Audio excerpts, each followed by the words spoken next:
before. Do you think there are still stories left for your Peter Parker to explore? I think it's kind of endless what can be done with that character. Not that we should or not that we will, but I think you can always find another story to tell. Yeah. You're the werewolf. You're the fucking werewolf. Look at him. भाई जिसे हम गली का कुत्ता समझ रहे थे वो अंदर ही अंदर जंगल का शेर बनने की तैयारी कर रहा है और किसी को इसकी कानो कान खबर तक नहीं है, क्योंकि जहां मार्वल आरडीजे के साथ अपने यूनिवर्स में डॉक्टर डूम जैसे बड़े विलन को इंट्रोड्यूस करने की तैयारी में लगा हुआ है ताकि वो अपनी खोई हुई इज्जत वापस पा सके, वहीं सोनी ने भी बात अब अपनी इज्जत पर ले ली है, क्योंकि अब वो बेफिजूल से बेतुके फैसलों के साथ नहीं बल्कि एक मजबूत और बड़े फैसलों के साथ पब्लिक के सामने उतरने जा रहा है, और जिसका ऐलान सोनी ने वेनम 3 के फाइनल ट्रेलर के साथ कर दिया है। तो वेनम द लास्ट डांस के फाइनल ट्रेलर में नल के ग्लिम्सेस को देखने के बाद से ही पॉप कल्चर में सोनी के स्पाइडरमैन यूनिवर्स को लेकर काफी हलचल मच चुकी है, एंड इससे रिलेटेड बहुत से लीक्स एंड रूमर्स के साथ साथ थ्योरीज भी निकलकर सामने आ रहे हैं, और अब एक लंबे अरसे के बाद पॉप कल्चर की दुनिया में सोनी को काफी सीरियसली लिया जाने लगा है, एंड लोगों के बीच इसकी upcoming film venom the last dance को लेकर एक अच्छा खासा एक्साइटमेंट एंड बज देखने को मिल रहा है। इनफैक्ट सब जानना चाहते हैं कि भाई अब सोनी का अगला कदम क्या होने वाला है, क्योंकि मोस्ट प्रोबेबली ये फिल्म टॉम हार्डी के वेनम ट्रिलॉजी की आखिरी फिल्म होने वाली है, एंड कुछ रिपोर्ट्स की माने तो सोनी का मार्वल स्टूडियोज के साथ एक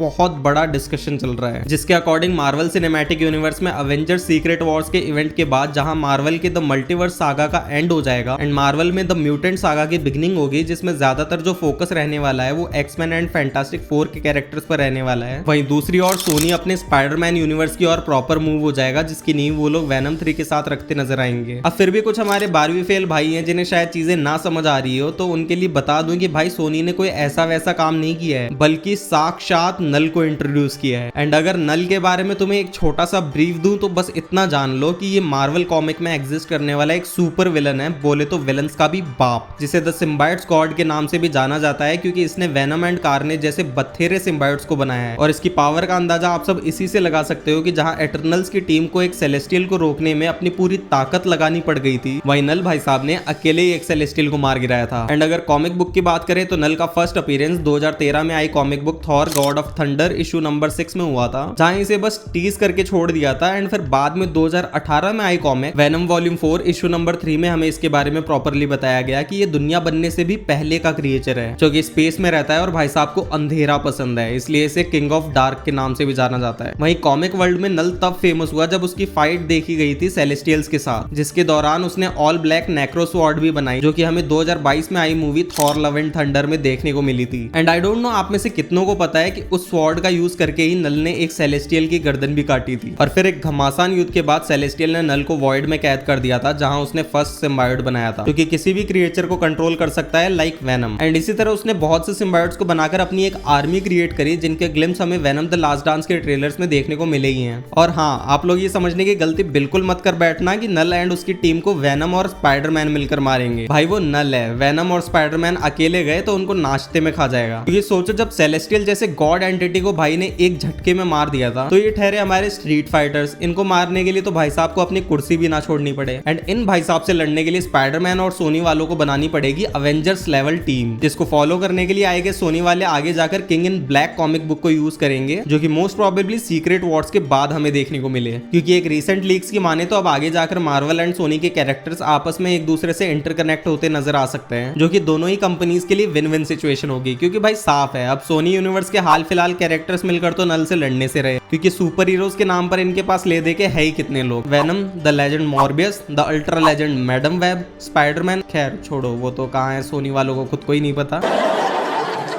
और लास्ट में आते हैं हमारे क्रेवन द हंटर, जिसको सोनी वालों ने पैदा करने का सोचा तो सही, पर 2.5 साल हो गए हैं अभी तक पैदा नहीं कर पाए। अब यार कोई इनको जाकर बताए कि एक नॉर्मल डिलीवरी 9 महीने में हो जाती है। तुम बड़ा खुश हो रहे हो। खैर आजकल तो चलता है। खैर जोक्स अपार्ट, अगर सोनी के ये सभी कैरेक्टर्स एक साथ आकर भी लड़े ना तो नल का कुछ नहीं बिगाड़ सकते। तो लॉजिकली मार्वल एंड सोनी के हाथ में लाने वाली थ्योरी काफी हद तक भरोसेमंद नजर आती है। एंड आई ऑल्सो बिलीव कि नल को लाना एक बेस्ट मूव इसलिए भी है क्योंकि सोनी वाले हमारे पुराने स्पाइडरमैन यानी कि टोबे और एंड्रयू को भी फाइनली एक प्रॉपर कमबैक दे पाएंगे। क्योंकि जैसा कि नो वे होम में हमने एंड्रयू के स्पाइडरमैन को कहते सुना था कि वो कभी किसी एलियन से नहीं लड़ा और वो भी एक एलियन से लड़ना चाहता है। अब भाई नल एंड उसकी फोर्स से बड़े एलियंस तो उसे कहीं मिलेंगे नहीं। तो अब समझ आया कैसे सब कुछ कुछ आपस में जुड़ा हुआ है और हमारी नाक के नीचे ये लोग कितना कुछ प्लान करके बैठे हैं। सो भाई लोग ये था आज का वीडियो। होप सो आपको पसंद आया होगा। चैनल पे आप सब ऑब्वियसली नए होगे तो चैनल को सब्सक्राइब कर लेना, चाहो तो हमें इंस्टा पे फॉलो कर लेना। लिंक्स और घंटा दोनों आपको पता है कहाँ मिलेंगे। इसी के साथ मिलते हैं नेक्स्ट वीडियो में। जय हिंद।